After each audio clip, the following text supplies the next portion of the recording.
کچھ بندے تیرا اور تیرے محبوب کا ذکر کر رہے تھے. اللہ فرماتے ہیں وہ کیا کہہ رہے تھے؟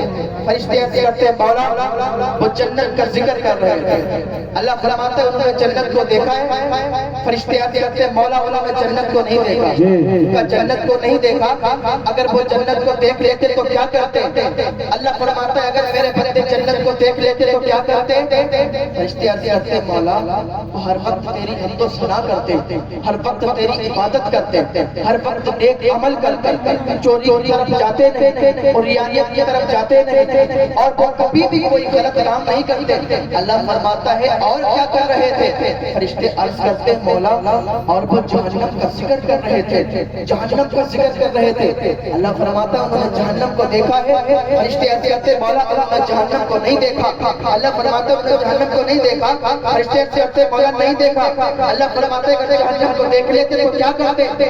تو فرشتے عرض کرتے ہیں مولا اگر وہ جہنم کو دیکھ لیتے تو ہر وقت تیری ہی عبادت کرتے, ہر وقت تیری ہی عبادت میں لگے رہتے, تیری عبادت میں اپنے دن اور رات گزارتے.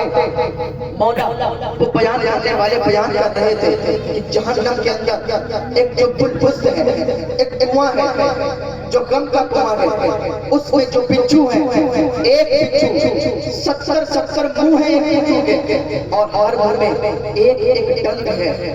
جب وہ ڈنک چبھوتا گیا, جب وہ ڈنک مارتا گیا تو اس کا اثر اتنا ہوتا ہے, اس کے زہر کا اثر اتنا ہوتا ہے کہ 70 سال تک زہر اس کے اندر رہتا ہے, 70 سال تک زہر اس کے اندر رہتا ہے. بولا وہ بیان کرنے والا بیان کر رہا تھا تیرے بندوں کو یہ تعلیم دے رہا ہے کبھی گناہوں کی طرف مت جانا. اگر تم گناہ کرو گے, اگر نیک عمل نہیں کرو گے تو چپ بدھ کے اسی کنویں کے, چپ بدھ کے بچھو سے تمہارا سامنا کرنا پڑے گا.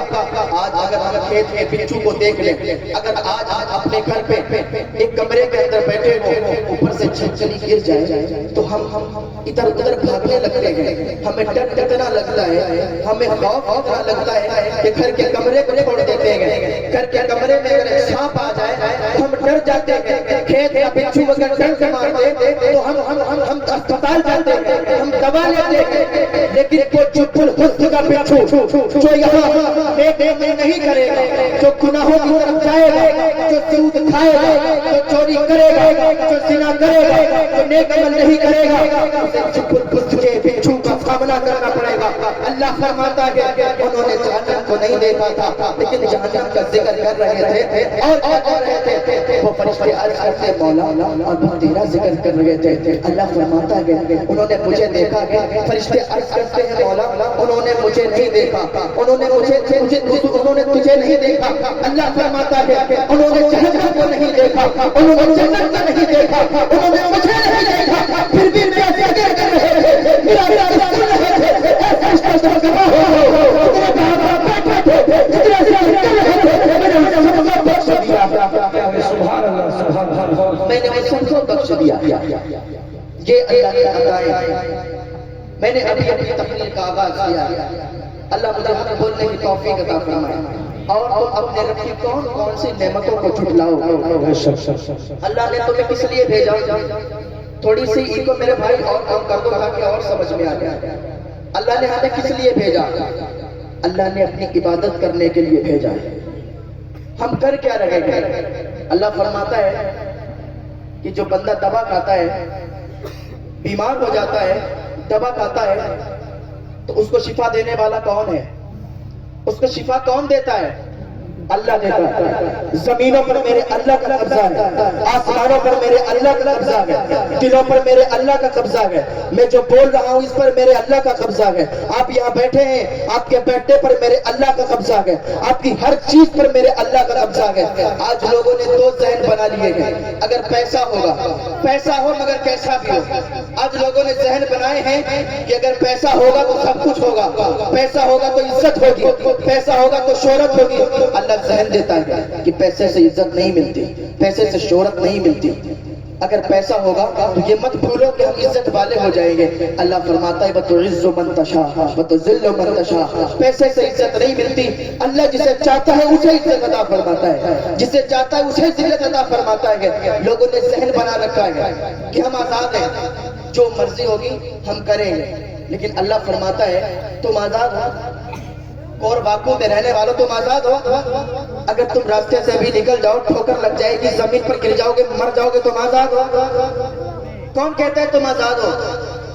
اگر تم آزاد ہو تو پھر موت کے فرشتوں کو بھی روک کر کے دکھاؤ، اگر تم آزاد ہو تو ٹھوکر لگنے کو بھی روک کر کے دکھاؤ، اگر تم آزاد ہو تو قبر میں جانے کو بھی روک کر کے دکھاؤ، اگر تم آزاد ہو تم موت کے فرشتے سے کہہ دو مجھے قبر میں نہیں جانا۔ اگر تم آزاد نہیں ہو، ہر چیز ایک آنکھ لگی ہوئی ہے، ایک آنکھ لگی ہوئی ہے، لا تاخذہ سنۃ ولا نوم، جسے نہ نیند آتی ہے نہ اونگ ہے، وہ آنکھ دیکھ رہی ہے۔ تم کیا کر رہے ہو؟ اللہ پاک نے اپنے نبیوں کی قوموں کے قصے بیان کر کر کے ہمیں یہ پیغام دیا ہے کہ باز آ جاؤ، باز آ جاؤ۔ آج ہم پر اللہ کا عذاب نہیں آتا، کیوں نہیں آتا؟ اس لیے کہ ہمارے سامنے محمد الرسول اللہ کی دعائیں ہیں، اسی وجہ سے عذاب نہیں آتا ہے، ورنہ پہلے کی قومیں تباہ کر دی گئی، پہلے کی قومیں برباد کر دی گئی۔ قوم لوط کو اللہ نے برباد کر دیا، قوم ہود کو اللہ نے برباد کر دیا۔ حضرت عیسیٰ علیہ السلام ایک راستے سے گزر رہے تھے، حضرت عیسیٰ علیہ السلام نے دیکھا کہ پوری کی پوری قوم برباد ہوئی تھی، سارے کے سارے لوگ مرے پڑے تھے۔ حضرت عیسیٰ علیہ السلام مردوں کو زندہ کیا کرتے تھے، اور آپ نے پوچھا کہ تمہیں کیوں برباد کیا گیا، تمہیں کیوں تباہ کیا گیا؟ تو ایک نے آواز دی کہ لبیک یا نبی اللہ، میں حاضر ہوں۔ تو حضرت عیسیٰ علیہ السلام نے پوچھا کہ تمہیں کیوں مار دیا گیا، تم پر عذاب کیوں آیا؟ انہوں نے کہا ہم پر عذاب اس لیے آیا کہ اس ٹائم تم لوگ ہو کہاں، کہ اس ٹائم ہم لوگ حاویہ میں ہیں۔ کہ حاویہ کیا ہے؟ کہ یہ سجین ہے۔ کہ سجین کیا ہے؟ کہ سجین ایک قید خانہ ہے جس کے اندر آگ ہے، اور وہ آگ ایسی ہے کہ ساتوں زمین سے ساتوں آسمان سے بڑی آگ ہے، اس کے کونے پر میں بیٹھا ہوں۔ حضرت عیسیٰ علیہ السلام فرماتے ہیں کہ تم اس کے اندر کیوں نہیں ڈالے گئے؟ وہ کہتا ہے میں ان لوگوں کے ساتھ تھا جو دنیا کماتے تھے۔ کہا اے نبی اللہ، ہم لوگ دنیا کماتے تھے، یعنی دنیا ہمارے پاس آتی تھی، دنیا ہمارے پاس آتی تھی، مطلب کیا کہ ہمارے پاس جب پیسہ آتا تھا تو ہم لوگ خوش ہو جاتے تھے، جب پیسہ چلا جاتا تھا تو ہم لوگ پھر ناراض ہو، غم ہمارے اندر آ جاتا تھا کہ پیسہ کیسے کمائیں گے، پیسہ ہو لیکن جیسا ہو۔ حضرت عیسیٰ علیہ السلام فرماتے ہیں اسی وجہ سے تمہیں ہلاک کر دیا گیا، اسی وجہ سے تمہیں تباہ و برباد کر دیا گیا۔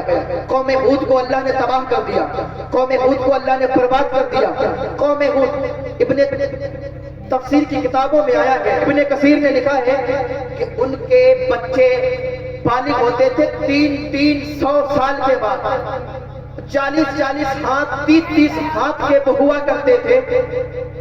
اور انہوں نے پتہ کیا کیا؟ ان کے پاس حضرت ہود نے کلمہ بھیجا کہ پڑھو لا الہ الا اللہ، اللہ کے سوا کوئی معبود نہیں۔ انہوں نے انکار کیا، بولے ہم سے زیادہ طاقت کس میں ہے، ہم سے زیادہ طاقتور کون ہے؟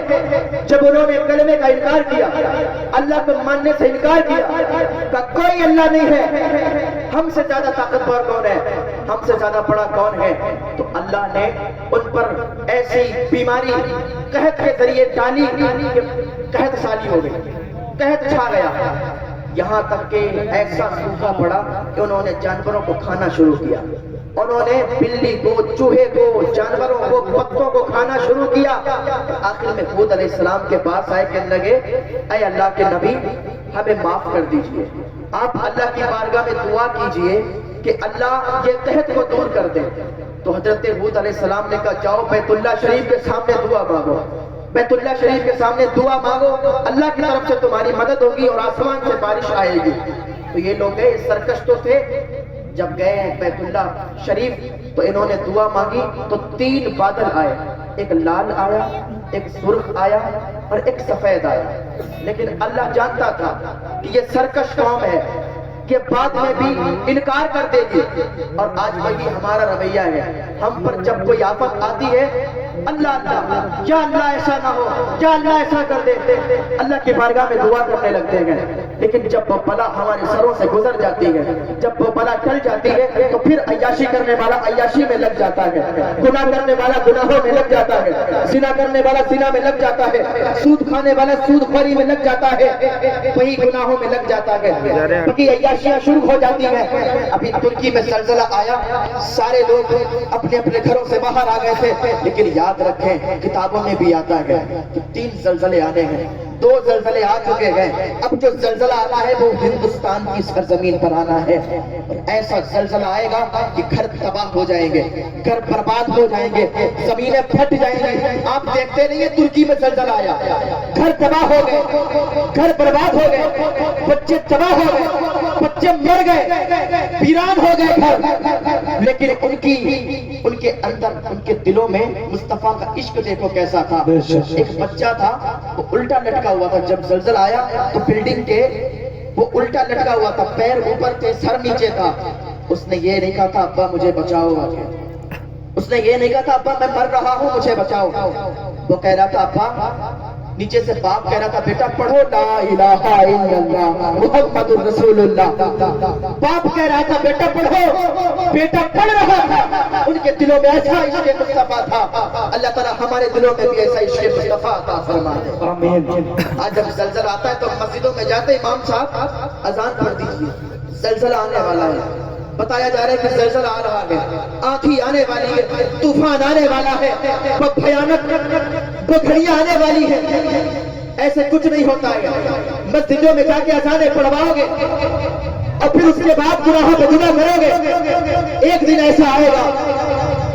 آج اپنے گھروں کا ماحول سدھار لو، بھائی بھائی سے نہیں بات کرتا ہے، باپ بیٹے سے ناراض ہے، بیٹا باپ سے ناراض ہے، ایک دن ایسا آئے گا کہ سارے لوگ تمہارے گھر پہ جمع ہو جائیں گے، ملک الموت آ جائیں گے، انا للہ و انا الیہ راجعون، تم دنیا سے چلے جاؤ گے، تمہارے جھگڑے یہی رہ جائیں گے، تمہارے جھگڑے ختم نہیں ہوں گے لیکن یہی ختم ہو جائیں گے، یہی رہ جائیں گے اور تم اس دنیا سے چلے جاؤ گے۔ آج اپنی قبر میں کیا لے جانے کے لیے تم کر رہے ہو؟ انسان یہاں کسی کے لیے کچھ نہیں کرتا، دنیا میں کسی کا ساتھ نہیں دیتا تو مرنے کے بعد ساتھ کون دے گا؟ اپنی قبر کو خود روشن کریں، دوسروں پر نہ رہیں، اپنی قبر کو خود روشن کریں۔ آج دنیا میں کوئی کسی کا ساتھ نہیں دیتا تو مرنے کے بعد تمہاری قبر پر فاتحہ پڑھنے کون آئے گا؟ اللہ کی بارگاہ میں آئے، دعا کریں، پتہ نہیں کب توبہ کا دروازہ بند ہو جائے۔ ایک انسان نے خواب دیکھا تھا کہ اسے ایک شیر دوڑا رہا ہے، وہ بھاگتا جا رہا تھا یہاں تک کہ ایک درخت پڑا اور درخت کے سائے میں وہ رک گیا، پیچھے دیکھ کر شیر دوڑا رہا ہے، درخت کے اوپر چڑھا اور جا کے ایک ڈالی پر بیٹھ گیا، اور کون سی ڈالی؟ جو ٹوٹنے والی تھی، جس کو 2 چوہے کھتر رہے تھے، ایک سفید رنگ کا تھا اور ایک کالے رنگ کا تھا۔ میری اصلاحی تقریر اس وقت ہو رہی ہے، شاید کہ آپ کے سمجھ میں نہ آئے، میں ہا کے سبحان اللہ کہہ کے اور یہ جمع کے نہیں جانا چاہتا ہوں، میں یہ چاہتا ہوں کہ میری قوم کے دلوں میں مصطفیٰ کا عشق آ جائے، اللہ کا خوف آ جائے، تاکہ وہ اپنی دنیا کو سنوار لیں، تاکہ دنیا بھی سنور جائے اور آخرت بھی سنور جائے۔ وہ اس ڈالی پر بیٹھا تھا، اس کو 2 چوہے کھتر رہے تھے، ایک سفید رنگ کا تھا، ایک کالے رنگ کا تھا۔ ابھی اس کو پتا تھا کہ نیچے شیر دوڑا رہا ہے، اس کو پتا تھا یہ ڈالی ٹوٹنے والی ہے، یہ ٹہنی ٹوٹ جائے گی، یہ چوہے جب ختم، اس کو چوہے جب ڈالی کو کتریں گے تو ڈالی ٹوٹے گی، ہم نیچے گریں گے۔ اور نیچے ایک بہت بڑا گڑھا تھا، اس گڑھے کے اندر بڑے بڑے اژدہے تھے، بڑے بڑے کالے سانپ تھے۔ اس نے فکر نہیں کی، اس نے اوپر دیکھا تو کیا دیکھتا ہے؟ اوپر ایک شہد کا چھتا ہے، مدھو مکھیوں کا چھتا لگا ہوا، لیکن مدھو مکھیاں نہیں تھی، شہد ٹپک رہا تھا۔ جب شہد ٹپکتا ہوا دیکھا تو اس نے منہ اوپر کر دیا، جب منہ اوپر کھولا تو شہد کی بوندیں اس کے منہ میں آنے لگی۔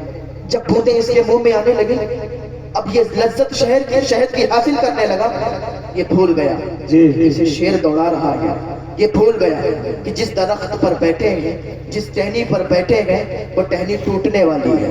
یہ بھول گیا کہ اس کو 2 چوہے کھتر رہے ہیں، یہ بھول گیا کہ جب یہ ٹہنی ٹوٹے گی تو اسی گڑھے میں گرے گی اور یہ اژدہے جو کالے کالے بیٹھے یہ ڈس لیں گے۔ کہ ہمیں مار ڈالیں گے، یہ ساری باتوں کو بھول گیا اور شہد چوسنے میں لگ گیا، اس شہد کھانے میں لگ گیا۔ تھوڑی دیر کے بعد کیا ہوا، ٹہنی ٹوٹی، یہ گڑھے کے اندر گرا، جیسے ہی گڑھے کے اندر گرا ان کالے کالے ہتھوڑے سے کس لیا، جیسے ہی